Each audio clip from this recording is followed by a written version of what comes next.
Hello students, how are you. आज हम कक्षा 7 में हिंदी विषय में चैप्टर नंबर 4 कथनी और करनी निबंध पर चर्चा करेंगे। ये कथनी और करनी क्या है?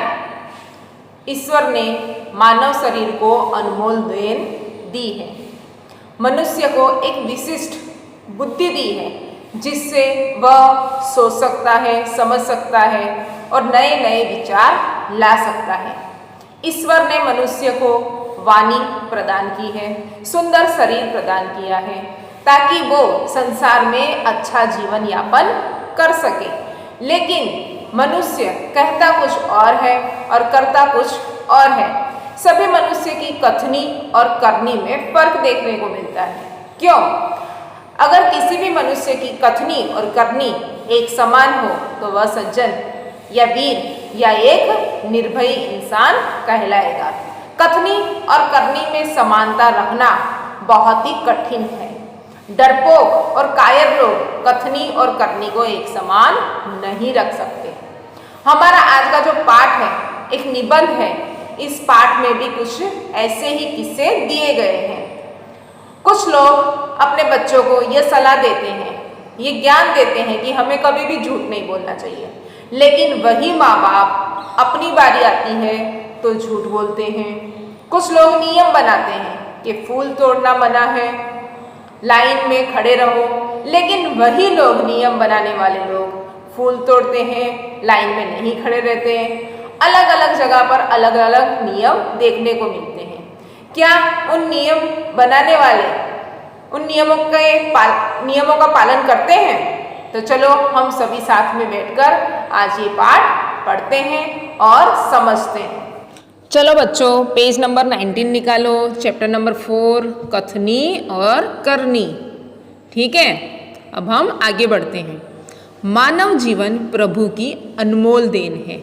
भगवान ने हमें ये जीवन दिया है, ये ईश्वर ने हमें एक उपहार दिया है। सभी प्राणियों में मनुष्य को प्रभु ने विशिष्ट शक्तियाँ प्रदान की हैं, इसलिए वह संसार में बहुत ही अच्छे ढंग से जीवन यापन करता है। मगर सभी लोग हर समय सही काम नहीं करते हैं। ये तो आपने भी देखा होगा कि कुछ लोग बोलते कुछ और है और करते कुछ और है। और कई बार जिस वक्त पर जिस समय जो काम देना होता है उस समय पर वह लोग काम नहीं देते। कई बार मनुष्य कहता कुछ है और करता कुछ है। कई मनुष्यों की कथनी और करनी में अंतर देखने को मिलता है। इस बात को प्रस्तुत निबंध में उजागर किया गया है। कथनी और करनी एक निबंध है। ठीक है, अभी हम पाठ पढ़ते हैं। ईश्वर ने मनुष्य को अन्य प्राणियों से श्रेष्ठ बनाया है। कई गुणों से उसे संवारा है। कई गुणों से उसे संवारा यानी कि हमें सुंदर जीवन दिया है, सुंदर शरीर दिया है, सुंदर वाणी दी है और हमारी बुद्धि को भी उन्होंने संवारा है। इसका उसे अभिमान भी होता है। परंतु स्वयं को गुणों की खान समझने वाला व्यक्ति कई बार ऐसे कार्य करता है जिन्हें वह गलत बताता है। कुछ लोग ऐसे होते हैं, वो अपने आप को सुपर समझते हैं और कई बार ऐसे बोलते भी है कि ये गलत है, लेकिन वो खुद भी कर भी देते हैं गलत काम। कथनी और करनी में अंतर के ऐसे कई उदाहरण रोज देखने में आते हैं। बस्ती के बीच सरकार ने पार्क बनाने की जगह छोड़ रखी थी। बरसात के मौसम में मोहल्ले के एक सज्जन को उसमें फूलों के पौधे लगाने की सूझी। सरकार ने एक बगीचा बनवाया, लेकिन बारिश के मौसम में एक सज्जन, एक अच्छे इंसान ने उसमें फूलों के पौधे लगाने की सूझी। बात अच्छी थी। वे कहीं से पौधे लाए, कतार से उन्हें रोपा यानी कि एक लाइन में सभी पौधों को लगा दिया। देखभाल की, उन पौधों को पानी डाला समय समय पर, ठीक है, उनकी सफाई की, ऐसे उनकी देखभाल की। पौधे बड़े हो गए। कुछ दिनों बाद फूल खिलने लगे। पार्क अच्छा लगने लगा। आपने देखा होगा पार्क में फूल होते हैं ना, पेड़ भी होते हैं, उनसे पार्क कितना अच्छा लगता है। सोचो अगर बगीचे में फूल ना हो तो, पेड़ पौधे ना हो तो कैसा लगेगा? अच्छा नहीं लगेगा। फिर पार्क अच्छा लगने लगा।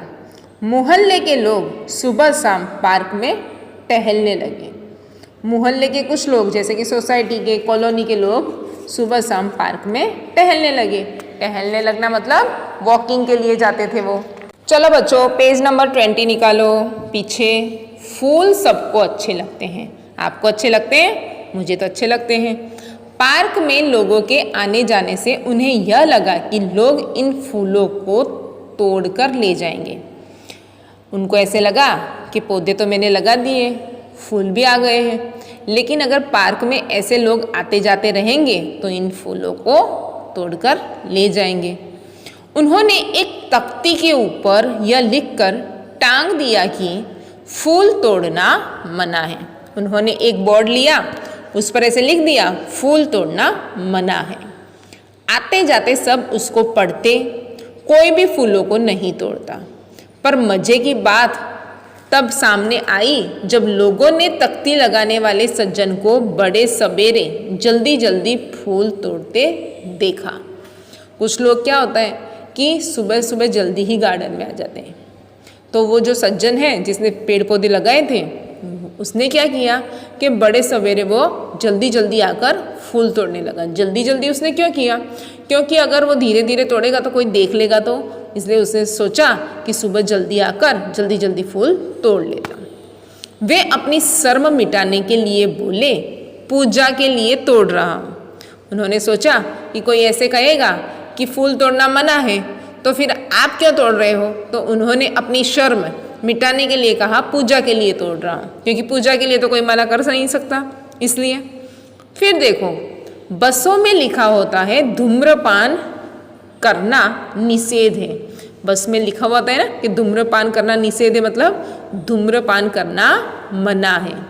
एक बार यात्रा करते हुए देखा कि एक यात्री ने बीड़ी जलाई और पीने लगा। उसे देखकर कंडक्टर ने कहा, भाई साहब, बस में बीड़ी सिगरेट पीना मना है। उसने जलती बीड़ी खिड़की से बाहर फेंकवा दी। उसने क्या किया? ऐसे कह दिया कि बीड़ी सिगरेट पीना मना है और जलती बीड़ी को बाहर फेंकवा दिया। थोड़ी देर बाद कंडक्टर ड्राइवर के केबिन में जाकर बैठा, सिगरेट जलाई और दोनों पीने लगी। एक दूसरे यात्री ने यह देखा तो लिखे हुए वाक्य की तरफ इशारा करते हुए कंडक्टर से कहने लगे, भाई साहब, बस में सिगरेट पीना मना है। इस पर कंडक्टर सिद्र बोल उठा, यह वाक्य आपके लिए है, न कि हमारे लिए। मतलब उसने नियम तो बनाया, लेकिन जब एक यात्री ने इशारा करके कहा तो कंडक्टर ने तुरंत कहा, यह वाक्य आपके लिए है, मतलब यह नियम आपके लिए है, न कि हमारे लिए। एक व्यक्ति दुकान पर गया। स्कूटर दुकान के सामने खड़ा कर ही रहा था कि दुकानदार बोला, आप अपना स्कूटर वहाँ सामने वाहन रखने के स्थान पर खड़ा करके आइए। मतलब एक दुकानदार ने कहा कि आप अपना व्हीकल पार्किंग में खड़ा करके आइए। सज्जन ने कहा, मुझे ज़्यादा समय तक थोड़े ही रुकना है। सज्जन ने कहा, मैं ज़्यादा देर नहीं रुकूंगा, बस अभी आया, मैं तो सामान लेकर अभी चला जाऊंगा। दुकानदार बोला, पर दुकान के सामने बीच सड़क पर स्कूटर खड़ा करना कोई ठीक बात नहीं। चलो बच्चों, पेज नंबर 21 निकालो। उसमें ऊपर देखो, सज्जन ने स्कूटर वाहन खड़ा करने के स्थान पर ले जाकर खड़ा किया और वापस आकर सामान खरीदने लगे। इतने में स्कूटर लेकर दुकान पर एक लड़का आया। स्कूटर दुकान के सामने खड़ा करके वह दुकान के अंदर चला गया। इस पर उस सज्जन ने दुकानदार से कहा, आपने इसे मना नहीं किया? वह बोला, यह तो मेरा बेटा है। उसने नियम तो बना लिया कि दुकान के सामने कोई व्हीकल नहीं रखेगा, लेकिन जब वह सज्जन सामान लेकर वापस आ रहा था तो उसने देखा कि यहाँ तो एक लड़का आया और उसने स्कूटर खड़ा कर दिया। तो उसने दुकानदार से शिकायत की तो दुकानदार ने कहा कि यह तो मेरा बेटा है। कुछ लोग ऐसे भी होते हैं जो आदर्श की बातें करते हैं, लेकिन जब उन्हें अपनाना पड़े तो वे आदर्श भूल जाते हैं। एक दिन एक सज्जन के घर उनके मित्र मिलने आए। मित्र यानी आपको पता ही है, दोस्त। दोनों मित्र बातचीत में मग्न थे मतलब बातचीत में व्यस्त थे, बिजी थे कि किसी ने दरवाजा खटखटाया। उन्होंने खिड़की से जाकर देखा, बाहर मकान मालिक खड़ा था, जो पिछले 4 माह का किराया मांगने बार बार आ रहा था। माह यानी महीना, 4 महीने का किराया मांगने बार बार आ रहा था। उन्होंने अपने बच्चे को समझाकर बाहर भेजा। उन्होंने अपने बच्चे को समझा दिया कि ऐसे ऐसे कहना। उसने खिड़की में से देख लिया कि मकान मालिक आ रहा है और उसका 4 महीने का किराया भी बाकी था। बस बच्चे को समझाकर भेजा। जब बच्चा बाहर गया तो मकान मालिक ने उससे कहा, तुम्हारे पिताजी से कहो कि मैं मकान का किराया लेने आया हूँ। बच्चे ने टपाक से जवाब दिया। उसने कहा मकान मालिक ने कि तुम्हारे पिताजी से कहो कि मैं मकान का किराया लेने आया हूँ। अब बच्चे ने जल्दी से जवाब दिया, पिताजी ने कहा है कि वे घर पर नहीं हैं। बच्चे मासूम होते हैं, मन के सच्चे होते हैं। वो झूठ तो बोल रहा था, लेकिन झूठ भी कैसे बोला? पिताजी ने कहा है कि वे घर पर नहीं हैं। बच्चे की बात सुनकर मकान मालिक हंसने लगा। मकान मालिक को भी हंसी आ गई कि बच्चा झूठ भी बोल रहा है और सच्चाई भी दिख रही है। घर में बैठे मित्र के चेहरे पर भी मुस्कान आ गई, जिसे देखकर वे सज्जन पानी पानी हो गए। ये देखकर जो झूठ बुलवा रहा था वो सज्जन पानी पानी हो गया। पानी पानी होना यानी कि शर्म से लज्जित होना। ठीक है। फिर एक सज्जन ने अपने पोते को यह सिखाया था कि हमें कभी किसी काम को गलत ढंग से नहीं करना चाहिए, सदा अपनी बारी की प्रतीक्षा करनी चाहिए। हमें कोई भी काम गलत ढंग से नहीं करना चाहिए। अपना नंबर आए, अपनी बारी आए, तभी हमें वह काम करना चाहिए। इतनी देर हमें इंतजार करना चाहिए। ठीक है। पेज नंबर 22 निकालो बच्चों। एक दिन की बात है, वे जल बिजली के बिल जमा कराने गए थे। एक दिन की बात है, जल बिजली के बिल की जमा करा मतलब पानी का जो बिल आता है वह जमा करवाने गए थे।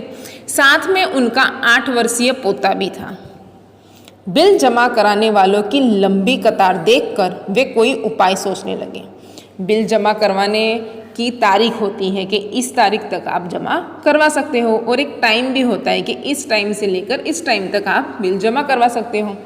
अभी बिल जमा कराने वालों की लंबी कतार मतलब कि लंबी लाइन देखकर वे कोई उपाय सोचने लगे कि कैसे मैं अपना बिल जल्दी भरवा दूँ। उन्होंने खड़े हुए लोगों को ध्यान से देखा। उन्होंने सोचा कि देखो कोई जानकार है। आगे ही एक परिचित व्यक्ति खड़ा दिखाई दिया। परिचित व्यक्ति मतलब कि जिसे वह जानते हो। वे तुरंत उसके पास गए और बोले, बेटा ये बिल तुम घर पर ही भूल आए, लो इसको भी जमा करा दो। उन्होंने बड़ी चालाकी से कहा कि बेटा ये बिल तुम घर पर ही भूल आए, ताकि पीछे जो लाइन में खड़े थे ना उनको शक ना हो। इसलिए बेटा ये बिल तुम घर पर ही भूल आए, लो इसको भी जमा करा दो ताकि उसका बिल जल्दी जमा हो जाए। वह व्यक्ति कुछ बोले उससे पहले ही बिल व राशि उसके हाथ में थमा दी। वो जो परिचित व्यक्ति कुछ बोले उसके पहले तो उसे बिल दे दिया और बिल के जो पैसे थे वो हाथ में दे दिए और एक तरफ जाकर खड़े हो गए और साइड में जाकर खड़े हो गए। पोता बार बार कहने लगा, दादाजी लाइन में लगिए ना। उसकी बात सुनकर लोग हंसने लगे। पोता सच बोल रहा था, दादाजी गलत तरीका इस्तेमाल कर रहे थे। तो ये सब देखकर जो लोग खड़े थे वो हंसने लगे। कई लोग ऐसे होते हैं जो आदर्श की बातें तो करते हैं पर उन्हें अपनाते नहीं। इस प्रकार का आचरण अच्छा नहीं होता। आचरण अच्छा नहीं होता मतलब व्यवहार अच्छा नहीं होता। ऐसा आचरण करने वालों को कभी सम्मान नहीं मिलता। ऐसा आचरण जो करते हैं, ऐसा जो व्यवहार करते हैं, उनको कभी रिस्पेक्ट नहीं मिलती। वे हंसी के पात्र बनते हैं। वे हंसी के पात्र मतलब मजाक बन जाते हैं। इसलिए हमें कथनी और करनी में सदैव समानता रखनी चाहिए। इसलिए हमें कथनी, हम जो कहते हैं, और करनी, और जो काम करना है, कहना तो उस हिसाब से काम करके भी दिखाना, उसमें हमेशा समानता रखनी चाहिए। हो कथनी करनी एक समान, जग में मिलता तब सम्मान।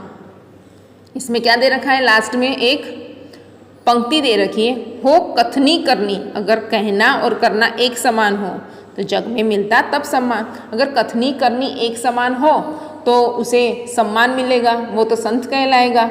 ठीक है। कथनी और करनी एकता रखना वीरों और सज्जनों का काम है। कथनी और करनी उसी की एक हो सकती है जो सत्यवादी, निर्भय और साहसी है। बच्चों, हमने कथनी और करनी निबंध पढ़ा और समझा।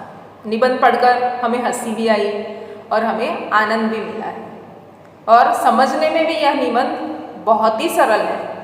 हमने देखा कि एक सज्जन बगीचे में पेड़ पौधे लगाता है और खुद ही नियम बनाता है कि फूल तोड़ना मना है और खुद ही नियमों को तोड़ देता है। सुबह जल्दी जल्दी जाकर जल्दी जल्दी फूल तोड़ ले आता है। फिर हमने ये भी देखा कि कंडक्टर ने लिख रखा था बसों में कि धूम्रपान करना मना है और खुद ड्राइवर के केबिन में जाकर बीड़ी सिगरेट पीता है।